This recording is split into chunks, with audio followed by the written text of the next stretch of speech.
ஒருவர் ஒரு பிரச்சனையில நாங்க முடிவெடுக்க கூடாதுன்னு சொல்றோம். அதாவது நீங்கள் ஒரு அக்யூட் ஸ்ட்ரெஸ்ல இருக்கீங்கல்ல, நீங்க முடிவெடுக்க கூடாது. நின்று ஒரு நாள் இதன்னி அடுத்த நாள் 2-3 நாள் அல்லது 4 பேரோட கதைச்சிட்டு எடுக்க சொல்றதுக்கு காரணம் இதுதான்.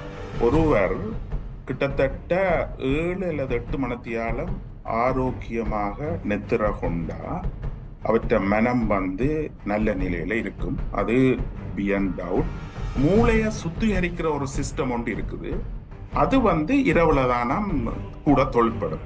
மூளையில வர்ற கெமிக்கல்கள், இரசாயன பதார்த்தங்கள் போன கெமிக்கல் அதுகள் எல்லாம் அக்குமுலேட் பண்றதுகள் எல்லாம் சுத்திகரிக்கிற அந்த சிஸ்டம், லிம்பெட்டிக் சிஸ்டம் மாதிரி ஒரு சிஸ்டம் இருக்குது. அது இரவுல கூட வேலை செய்யும். 3 நாளைக்கு KFCல ஃபாஸ்ட் ஃபுட் எடுத்து சாப்பிட்டு பாருங்க. 3 நாளைக்கு நல்ல மரக்கறிகளோட 4-5 கறிகள் தயிர் விட்டு சாப்பிட்டு பாருங்க, உங்களுக்கு அந்த வித்தியாசம் தெரியும். நுண்ணுகளை பயன்படுத்தி நாங்கள் செய்கிற விடயங்கள் தயிர், யோகத்தில் சொல்லப்படுகிற இந்த தயிரின் இன்னொரு வடிவம் மற்றும் சில உணவுப் பொருட்கள் பழஞ்சோறு போன்றவற்றுள்ள. ஆனால் கள், பியர் போன்றவற்றிலும் நுண்ணுயிர்கள் தான் இந்த வேலையை செய்கின்றன. அவற்றை பற்றி நீங்கள் ஒன்றும் சொல்லவில்லை. இல்ல, அது தனியா இருக்காம மற்றாக்களோட சேர்ந்து இருக்க பழகிறது. அவங்களுக்கு விருப்பமான உங்களோட ஃபேமிலியோ உங்களோட ஃப்ரெண்ட்ஸோடையோ ஒரு கூட்டமா இருக்கிறது எங்கட மன வளத்தை கூட்டுது. ஒரு ஆஸ்திரேலிய வாழ் ஜாழ் பல்கலைக்கழக மருத்துவ பீட வைத்தியர்கள் வழங்கும் ஆரோக்கிய வாழ்வு நிகழ்ச்சி. உடல் உள்ள ஆரோக்கியம் சம்பந்தமான அன்றாட வாழ்வில் எதிர்நோக்குகின்ற பிரச்சனைகள் பற்றிய கலந்துரையாடல் நிகழ்ச்சி பிரதி வியாழக்கிழமைகளில் பிற்பகல் 6:30 மணியிலிருந்து 7:30 மணி வரை கேட்க தவறாதீர்கள்.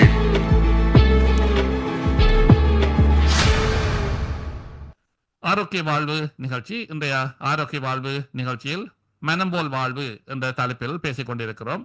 மனம்போல் வாழ்வு என்று சொல்லுகிற போது நாங்கள் அதுக்கு 2 உப தலைப்புகளையும் வைத்திருக்கிறோம். உப தலைப்பு என்று சொல்லுகிற போதும் கூட அது இந்த உரையாடலுக்கு வசதியாக மனம் என்றால் என்ன, அதை வளமாக வைத்திருப்பது எப்படி என்று பேசினோம். ஆங்கிலத்திலும் கூட லைஃப் லைக் த மைண்ட் என்று ஒரு நேரடி மொழிபெயர்ப்பில் அந்த தலைப்பை வைத்திருக்கிறோம்.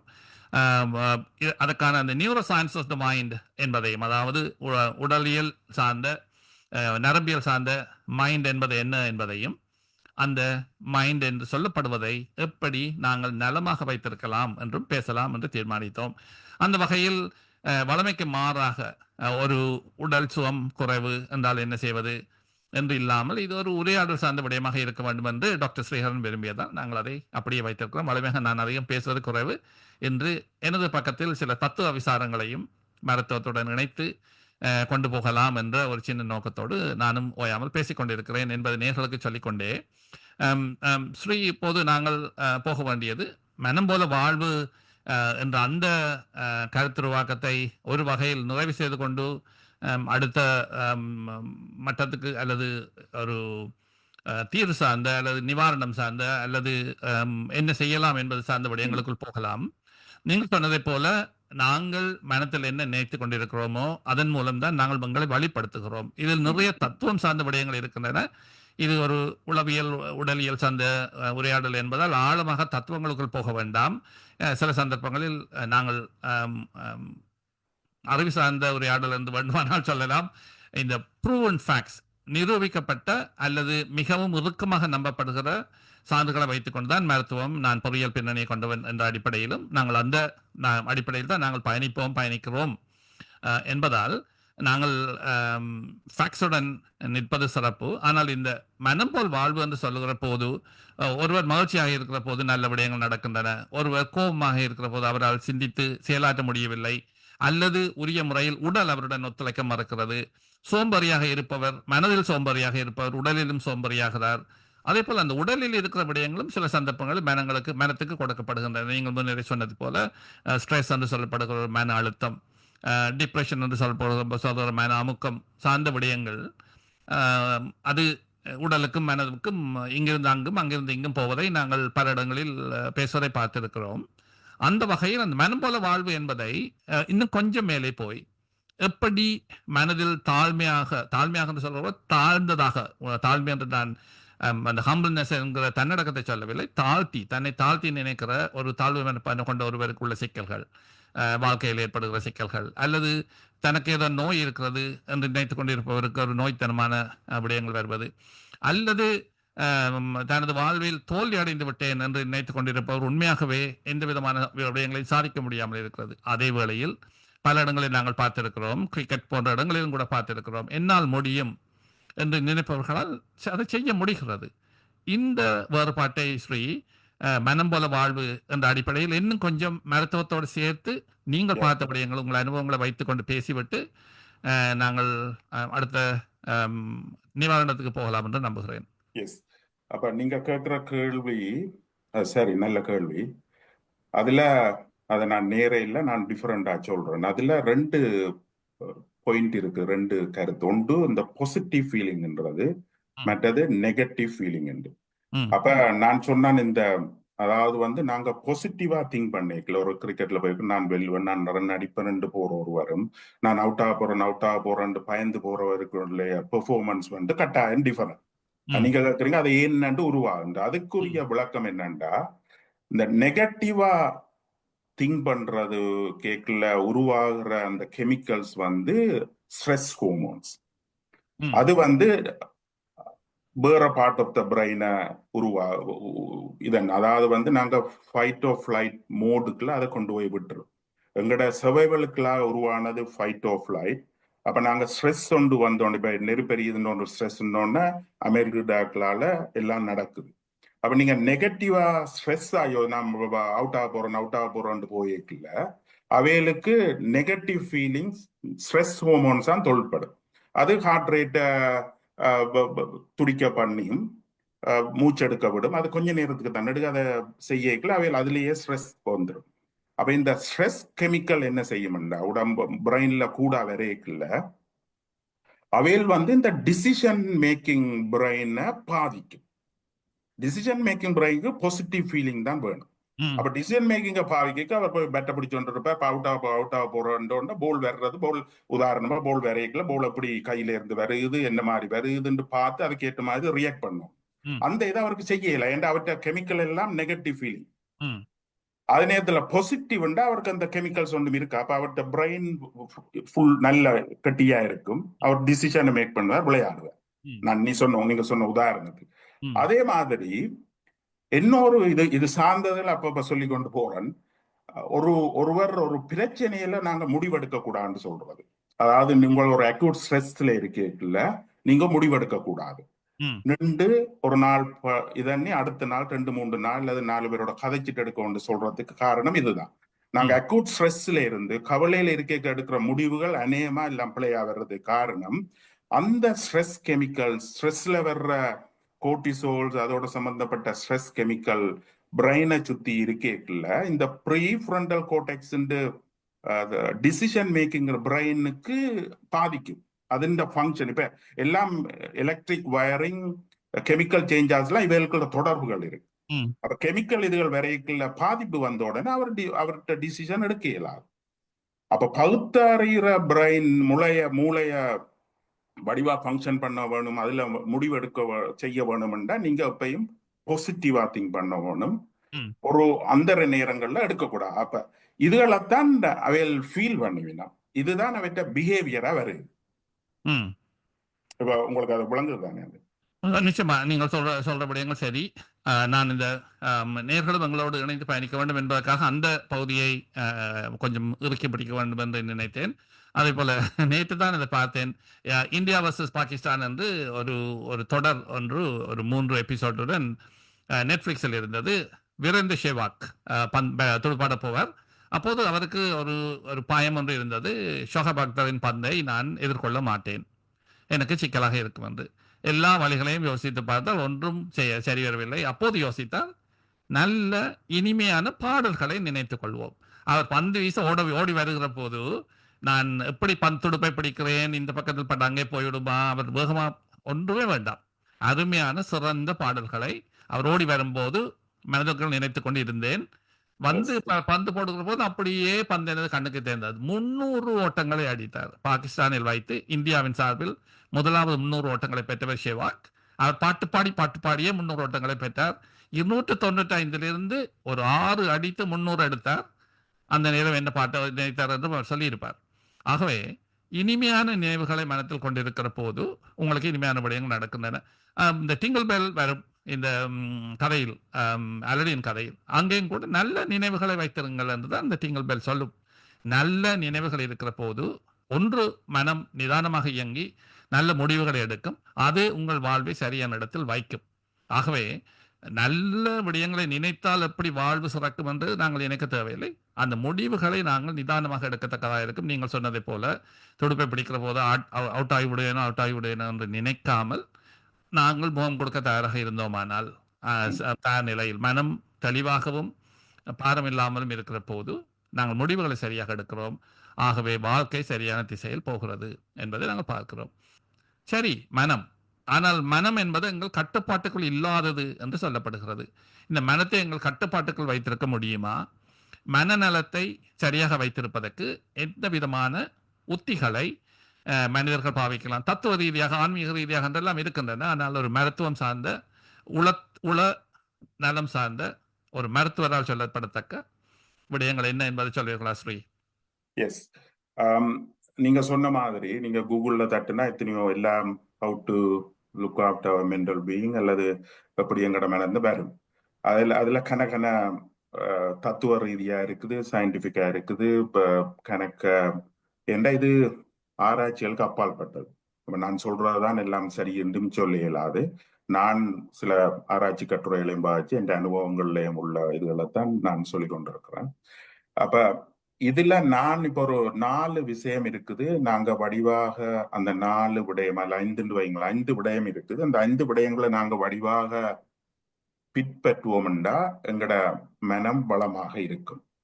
அது நான் சொல்ல வர்றது சயின்ஸால ப்ரூவ் பண்ணப்பட்ட விஷயங்கள். நான் தத்துவ ரீதம் என்ற அனுபவத்துல நான் சொல்லல.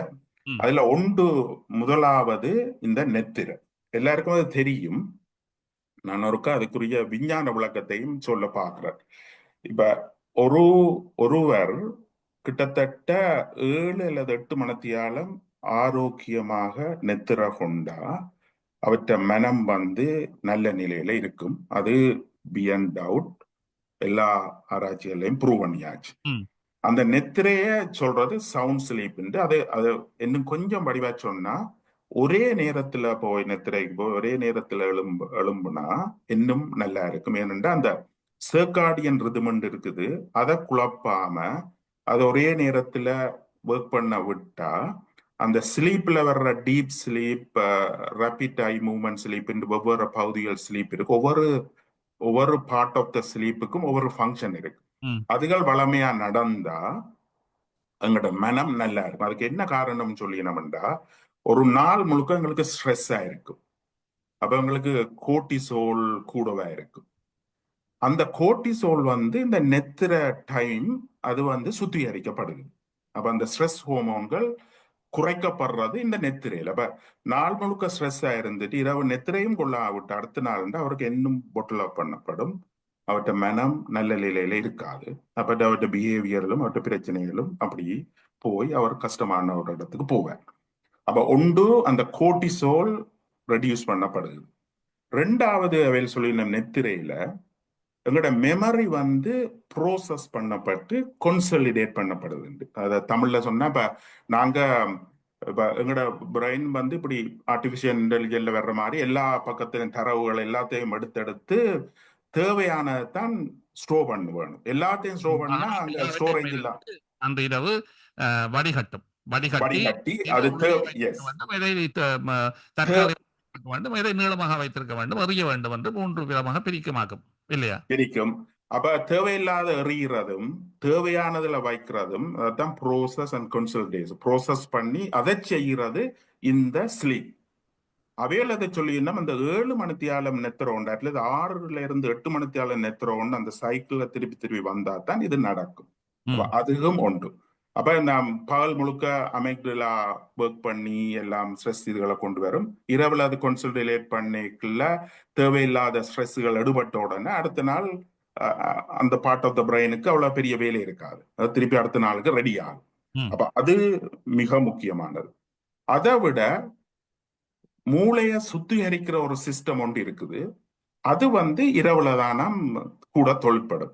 அவ மூளையில வர்ற கெமிக்கல்கள், இரசாயன பதார்த்தங்கள் போன கெமிக்கல் அதுகள் எல்லாம் அக்குமுலேட் பண்றதுகள் எல்லாம் சுத்திகரிக்கிற அந்த சிஸ்டம், லிம்பெட்டிக் சிஸ்டம் மாதிரி ஒரு சிஸ்டம் இருக்குது. அது இரவுல கூட வேலை செய்யும்.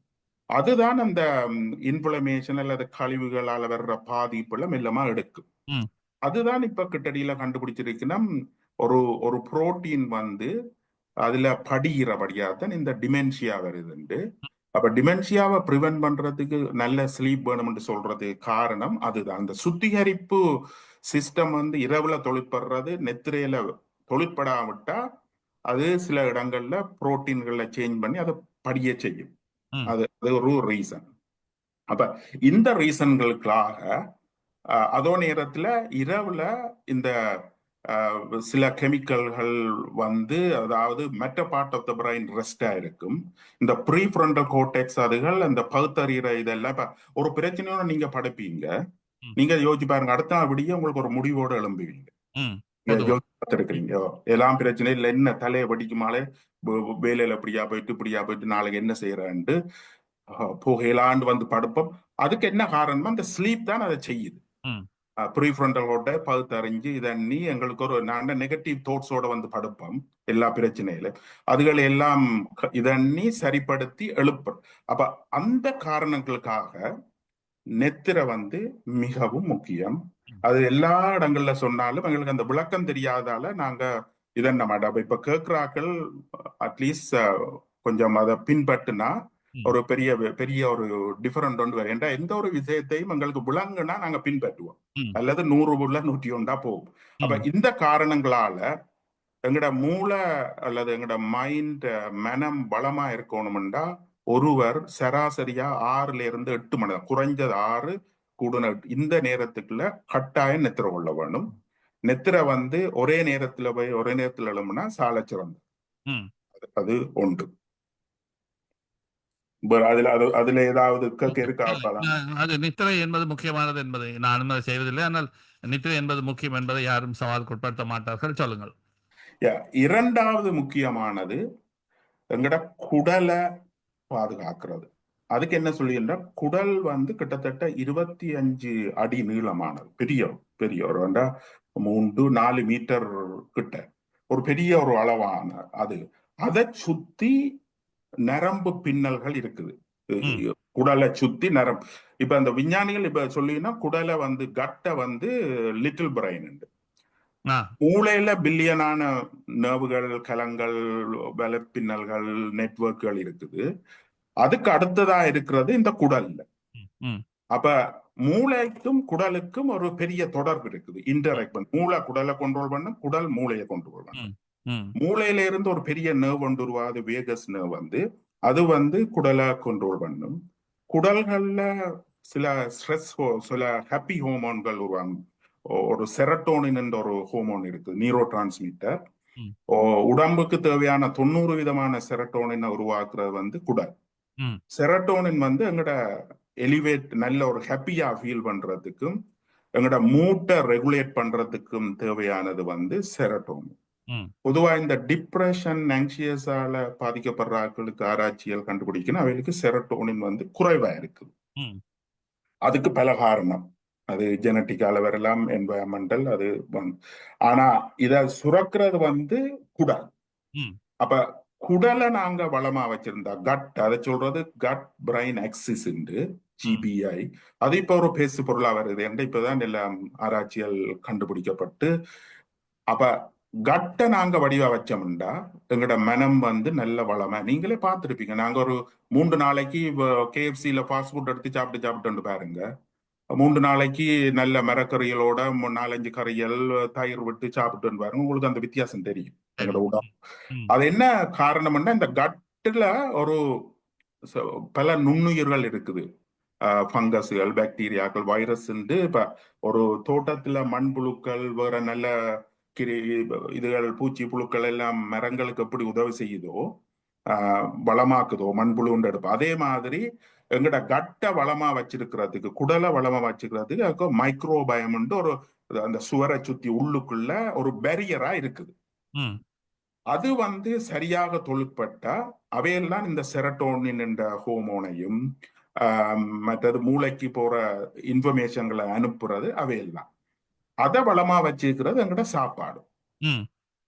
அப்ப நாங்க அந்த அந்த வளமா வச்சிருக்கிறது அந்த அந்த பாக்டீரியாக்களுக்கு அந்த மைக்ரோபயத்துக்கு விருப்பமானது ஃபைபர், மைக்ரோ ஃபைபர்ன்றது. அது மற்ற சாப்பாடுகள் எண்ணெய் ஒயில் அதுகளை அந்த மைக்ரோபயம் பெருசா விரும்பாது.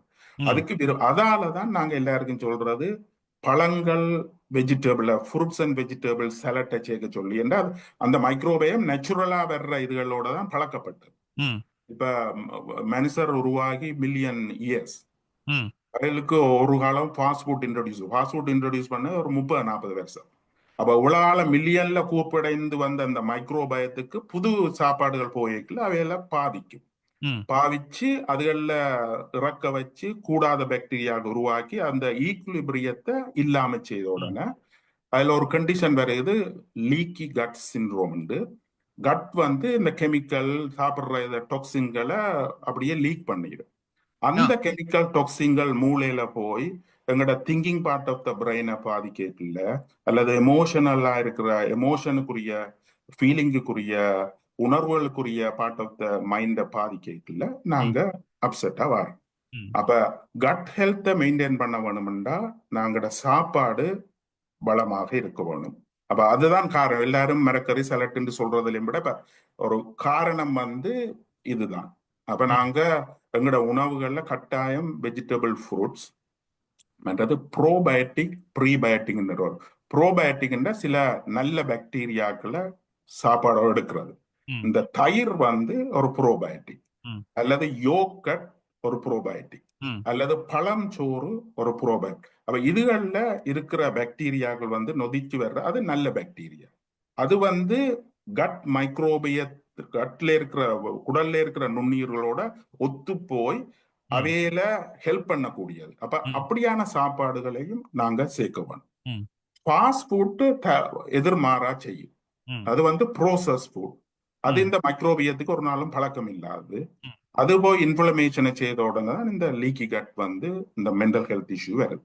அப்ப கட்டுக்கும் இதுக்கு நீங்க பார்த்திருப்பீங்க. நீங்கள் நுண்ணுயிர்களை பற்றி சொல்லுகிற போது நுண்ணுயிர்களை பயன்படுத்தி நாங்கள் செய்கிற விடயங்கள் தயிர், யோகன் என்று சொல்லப்படுகிற இந்த தயிரின் இன்னொரு வடிவம், மற்றும் சில உணவுப் பொருட்களில் பழஞ்சோறு போன்றவற்றுள்ள. ஆனால் கள், பியர் போன்றவற்றிலும் நுண்ணுயிர்கள் தான் இந்த வேலையை செய்கின்றன. அவற்றை பற்றி நீங்கள் ஒன்றும் சொல்லவில்லை. இல்ல அது ஆனா அதுல நான் நுண்ணுயிர்கள் செய்தாலும் அது வடிகட்டி எடுக்கல அந்த நுண்ணுயிர்கள் அதுல இருக்கிறது இல்லை உண்டு. அது வந்து அல்கோஹோல், அது வந்து நுண்ணுயிர்கள் தொழிற்பாடு அல்கோஹோலா மாத்துறது. அல்கோஹோல் ஒரு அடிக்டிவ் சப்ஸ்டன்ஸ் என்றபடியா அத இதுக்குள்ள வேற. இப்ப தயிர் எடுக்க நுண்ணுயிர் அதுக்குள்ள இருக்குது, தவிர்ப்பது நல்லது. சரி, நீங்கள் திரும்பவும் இதுக்குள்ள நீங்கள் தூக்கம் சொல்லியிருக்கிறீர்கள், குடல் சுத்தம் சொல்லியிருக்கிறீர்கள். நல்ல உணவுப் பொருட்களை உண்பதன் மூலம் குடல் சரியாக இருப்பதால் சின்ன மூளை என்று சொல்லப்படுகிற அந்த பிரதேசம் பாதுகாக்கப்படும் என்று. இவை உடலியல் சார்ந்த விடயங்கள், உணவு உடலியல் சார்ந்ததல்ல. ஆனால் தூக்கத்தையும் குடலையும் பார்த்துக் கொள்வது என்பது உடலியல் சார்ந்தது. ஆனால் உளம் சார்ந்த சில பயிற்சிகளையும் நாங்கள் செய்யலாம் என்பதையும் நீங்கள் தொட்டிருக்கிறீர்கள், சொல்லுங்கள். அது இப்ப அடுத்த என்னண்டா, இந்த நீங்க கேட்கறதுக்கு நான் வித்தியாசமா சொல்றேன்டா, எங்களோட உளம் சார்ந்த பிரச்சனை வந்து அதாலதான் எல்லா பிரச்சனைகளும். அதாவது வந்து எங்களோட ஸ்ட்ரெஸ் இல்ல எங்களோட உணர்வுகள் பிரச்சனைகள், ஒவ்வொரு வெளி என்வாயன்மெண்டல நாங்க எப்படி எடுக்கிறோம்ன்றது அப்படி சிக்கலான கான்செப்ட் அது. அப்ப அத நாங்க சில ஸ்ட்ராட்டஜிகளை உருவாக்கி, சில வழிமுறைகளை உருவாக்கி அதுல இருந்து கொஞ்சம் மீள பாக்குறது வந்து மிக முக்கியம். அத ஆங்கிலத்துல சொல்றது ஸ்ட்ரெஸ் ரிலீவிங் மேனேஜ்மெண்ட் அல்லது ஸ்ட்ரெஸ் ரிலீவிங் ஸ்ட்ராட்டஜி. ஒவ்வொருவரும் தங்களுக்கு ஏற்ற ஒரு 1-2 முறைகளையாவது வச்சிருக்க வேணும். அதுல விஞ்ஞான ரீதியா ப்ரூவ் பண்ண 2-3 விஷயம் இருக்குது. அதை நான் ஒரு சொல்ல திணிக்கிறேன். இந்த ஸ்ட்ரெஸ் என்ன செய்யும், எங்களோட ஸ்ட்ரெஸ் ஹோமோனை கூட்டும், நெகட்டிவ் ஃபீலிங்ல ஹோமோன்ல கெமிக்கலை சேர்ந்து எங்களோட டிசிஷன் எடுக்கிற பிரெயினையும் ஃபங்க்ஷன் பண்ணாம ஹார்ட் ரேட்டை கூட்டி கன வருத்தங்களை உருவாக்குது. ஆனா ஸ்ட்ரெஸ் இல்லாம ஒரு லைஃப் இல்ல. பொதுவாக எங்கட தாய்நாட்டுல இருந்து வெளிநாட்டுக்கு வந்தா எல்லார்ட்டையும் காசு இருக்கு, ஆனா எத்தனை பேர் ஸ்ட்ரெஸ் இல்லாம இருக்கணும்ன்றது சரியான சொற்பமான ஆக்கள். அது மிகவும் முக்கியம். இப்ப பண வருத்தங்கள், ஸ்மோக்கிங், டயபெட்டிக், அல்கோஹால் காரணங்கள் இல்லாமலே கன பேருக்கு ஹார்ட் அட்டாக், டயபெட்டிக் எல்லாம் வருது. காரணம், பிரதான காரணம் இந்த ஸ்ட்ரெஸ். அப்ப ஸ்ட்ரெஸ் எங்களோட வாழ்வோட பின்னி பிணைஞ்சது. அதை தவிர்க்க ஒரு நாளும் இயலாது. அப்ப நாங்க என்ன செய்யலாம்னா ஸ்ட்ரெஸ்ஸை ரிலீவ் பண்ற சில ஸ்ட்ராட்டஜிகளை வைக்கணும். அதுல ஒன்று சொல்லினோம் எப்படி இதை நிவர்த்தலாம்ன்றா இந்த மைண்ட்ஃபுல் மெடிடேஷன். ஆங்கிலத்தை தனியா எனக்கு தமிழ்படுத்த தெரியாது. மைண்ட்ஃபுல் மெடிடேஷன் என்ன சொல்ல வருதுன்றா, நீங்க இப்ப என்ன நடக்குதோ அதோட இருந்து உதாரணமா நான் கதைச்சு ஒன்று கேட்கலையும் நீங்க என்ன கேள்வி கேட்பீங்க, அல்லது மாவையில இருந்து கேட்பினோமா, அல்லது வீட்டுல ஏதாவது அதுவும் ஓடும் சில பேர். எனக்கும் சில கொஞ்சம் ஓடுறதுதான். ஆனா அது என்ன செய்யும், அப்படி ஓடைகளை டக்குனு இங்க கொண்டு வரணும், இதை பார்க்கணும், இதோட. அதே மாதிரி நீங்க பல்லு மினுக்குறீங்க, இப்படி எழும்பி பல்லு மினிக்க எவ்வளவு யோசனைகள் உங்களுக்கு வருது. அதுல 90% நெகட்டிவ் ஃபீலிங். அப்ப அந்த நெகட்டிவ் ஃபீலிங்களால நீங்க தான் பாதிக்கப்படுறீங்க. உங்களோட கெமிக்கல் சேர்ந்து உங்களோட டிசிஷன் மேக் பண்ண இல்லாது நீங்க அண்டர் த ஸ்ட்ரெஸ். அப்ப பல்லு மினிக்க என்ன செய்யணும், பல்ல யோசிக்கணும், பிரஷ்ஷை யோசிக்கணும், எப்படி போறது, மேல போறது, கீழே போறது, மேல எப்படி வாய்க்குள்ள பாக்டீரியா அப்படி அதை எடுக்குதா, அப்படி அதை சொல்றதுதான் இந்த மைண்ட்ஃபுல் மெடிடேஷன். அதாவது பிரசன்ஸோட இருக்க பாக்குறது. பழசுகளை எனக்கு பாஸ் இஸ் பாஸ், திரும்பி வராது. ஃபியூச்சர் இது நடக்க போறது நாங்க இருக்கவோ தெரியாது. அப்ப நாளைக்கு நடக்க போறதை யோசிச்சு எங்கட கெமிக்கலை கொண்டு வராம இண்டையோட இருக்கிறது. அந்த ட்ரைனிங் எல்லாரும் செய்யலாம். இப்ப நான் நான் இதோட இருக்கணும், நான் கார் ஓடுறதோட இருக்கணும், தேவையில்லை. அதுகள் வேற வேற நீங்க விட்டு விட்டு பழக்கப்பட்டா அது உங்களோட ஸ்ட்ரெஸ் மேனேஜ் பண்ணுமென்று ஸ்ட்ரெச்ல இதுல ஆராய்ச்சியில கண்டுபிடிச்சிருக்கிறாங்க. ஆனால் ஸ்ரீ இதை 2000 ஆண்டுகளுக்கு முன்னர் புத்தர் சொல்லியிருக்கிறார்.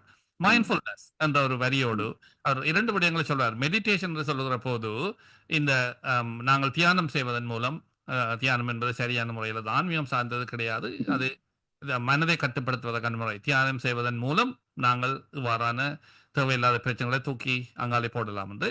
அடுத்தது மைண்ட்ஃபுல்னஸ் என்ற ஒரு தலைப்புடன் அவர் சொன்ன விடயம், ஒரு இப்போது பிரசன்ட் மொமெண்ட், ரைட் நவ், இப்போது என்ன செய்து கொண்டிருக்கிறோம் அல்லது இன்று என்ன நடந்து கொண்டிருக்கிறது என்பதுதான் முக்கியம்.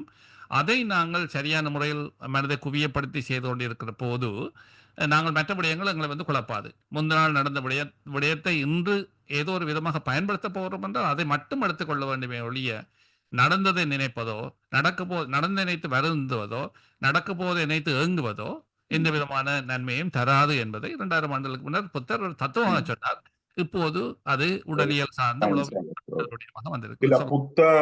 புத்த பகவான் அவர் ஒரு பெரிய தத்துவ ஞானி, அவர் ஒரு பெரிய ஒரு ஆற்றல் உள்ள, அவற்ற பிரெயின் நான் நினைக்கிறேன் ஒரு பெரிய ஒரு ஆற்றல் உள்ள இதா படைக்கப்பட்டிருப்பார். சில பேர் என்ன எக்ஸ்ட்ராஆர்டினரின்னு சொல்லுவோம், அல்லது கிஃப்டட், அப்படியான ஒரு ஆளா இருக்கணும். அவர் தன் வாழ்க்கையில நடக்கிறதுகள் அல்லது அவருக்கு முன்னுக்கு சொல்ல, இதெல்லாம் ஒரு ரிசர்ச் தானே. அந்த காலத்துல சயின்ஸ் இல்லாட்டியும் பரம்பரையா சிலதுகள் சொல்லப்பட்டு வரும். அதுகள்ல அவர் கிரகிக்கக்கூடிய திறமை உள்ளவரா இருந்திருப்பார். அதனாலதான் இந்த இதுகள் எல்லாம் அவர் அந்த காலத்துல செய்தார். அது சரி. இப்ப நான் என்னத்துல விட்டுனான்டா, இந்த அதாவது எஸ், அந்த மைண்ட்ஃபுல்னஸ் செய்ய கஷ்டமான இருக்கிறார்களுக்கு அவையில் சொல்றது, நீங்க ஒரு யோகாவுக்கு போய் அல்லது ஒரு மெடிடேஷனுக்கு போய் அல்லது ஒரு சுவாச பயிற்சி ஒவ்வொரு நாளும் எடுத்துட்டு வந்தா நீங்க அந்த மைண்ட்ஃபுல்னஸை ஈஸியா செய்யக்கூடிய வேணும்டா. அது இதை செய்யறதுக்குரிய ட்ரைனிங் தான் அது.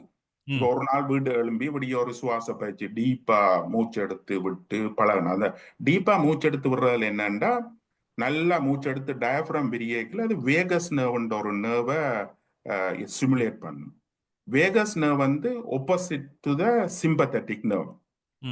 சிம்பத்தட்டிக் நர்வ் தான் ஃபைட் அண்ட் ஃபிளைட் மோடுக்கு உருவாக்கப்பட்டது. அதாவது ஏதாவது பயம் வந்த உடனே ஹார்ட் ரேட்டை கூட்டி பல்பிட்டேஷன், சுவாசத்தை கூட்ட சிம்பத்தட்டிக். அதுக்கு எதிராக செய்யறது பராசிம்பத்தட்டிக். வேகஸ்னா ஒரு பராசிம்பத்தட்டிக். அப்ப நீங்க ஒரு டீப்பா சுவாசிச்சு டீப்பா விட்டு ஒரு 5 நிமிஷம் செய்ய உங்களோட ஸ்ட்ரெஸ் ஹோமோன்கள், கோர்டிசோல் எல்லாம் குறையும். அதுக்குரிய ஆக்ஷனை அது செய்யும். அதே நேரத்தில் அதை நீங்க சுவாசத்துல நீங்க உங்களை அடுத்து பண்ணேக்குள்ள வேற யோசனையிலும் உங்களுக்கு வராது. ம். அதை நீங்க ட்ரெயின் பண்ணிட்டு வந்தீங்கன்னா யோகாவும் கிட்டத்தட்ட யோகா ஒரு ஆக்டிவிட்டியும் இருக்குது. அதை செய்தோண்டு வந்தீங்கன்னா நீங்க மைண்ட்ஃபுல்னஸ் செய்வீங்க. அப்ப மைண்ட்ஃபுல்னஸ் ஒரு இம்பார்ட்டன்ட். அதுக்குள்ள இந்த மெடிடேஷன் யோகா வருது, அதுகளை நாங்க செய்து செய்து பழகணும். ரெண்டாவது இந்த எக்ஸசைஸ். நாங்க உடற்பயிற்சி அல்லது நாங்க ஒரே இடத்துல இருந்த விட மூவ் பண்ணி கொண்டு இருக்கணும் அவர் சொல்றாரு. அப்படி செய்யல எங்கட பிரெயின்ல ஒரு எண்டோஃபன் ஒரு ஹாப்பி ஹோமோன் ப்ரொடியூஸ் பண்ணப்படுது. அதே நேரத்துல கோர்டிசோல் குறையுது. அப்ப கோர்டிசோல் ஸ்ட்ரெஸ் ஹோமோன். ஏன்னா உடற்பயிற்சி செய்யல ஒரு மைண்ட்ஃபுல்னஸ் தானே.